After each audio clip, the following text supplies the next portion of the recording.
Le 1er mai est la journée internationale de lutte des travailleuses et des travailleurs. Mais cette année, ce jour se déroule dans des circonstances exceptionnelles. Ce 1er mai confiné doit cependant être célébré pour saluer celles et ceux qui font face au virus, dans les hôpitaux, dans les EHPAD, dans les laboratoires, celles et ceux qui subissent la liquidation des hôpitaux par les gouvernements successifs et qui risquent leur santé tous les jours.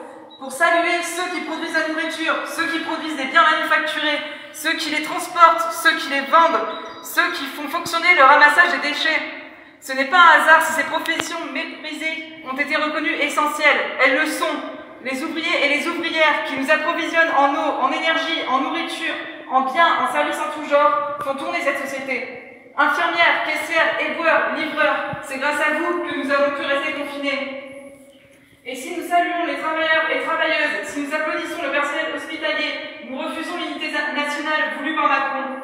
Les gouvernements successifs ont tout fait pour détruire nos salaires, nos droits, notre protection sociale. Et aujourd'hui, les capitalistes veulent applaudir les héros avec nous. Ceci est un cynisme et d'un opportunisme intolérable. Nous n'oublions pas les coups de matraque et le gaz lacrymogène, unique réponse des dirigeants. Dans ces moments durs et sombres, nous avons aussi pu voir un espoir, l'entraide, la solidarité, la protection, le soutien. Dans chaque ville, dans chaque quartier, dans de nombreux immeubles, les réseaux de solidarité, d'entraide se sont formés. Beaucoup veillent les uns sur les autres. Et cela montre les aspects les plus positifs de l'humanité. Cela montre que les humains ne sont pas mauvais par nature, mais que c'est bien cette société capitaliste qui veut nous voir comme des individus égoïstes et dociles. Personne ne peut prédire précisément de quoi demain sera fait. Cela dépend des choix politiques d'un gouvernement qui a toujours travaillé pour les intérêts d'exploiteurs, de riches profiteurs, de rentiers.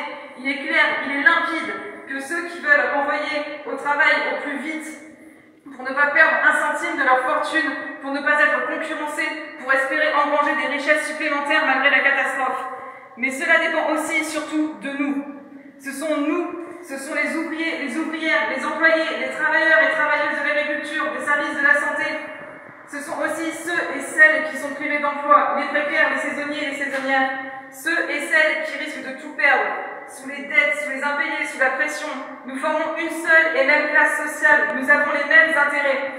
Séparés, isolés, nous sommes vulnérables, impuissants, mais ensemble nous représentons une force immense, une force capable de partir à l'assaut du ciel. Unis, organisés, nous pouvons faire face aux défis de cette période historique.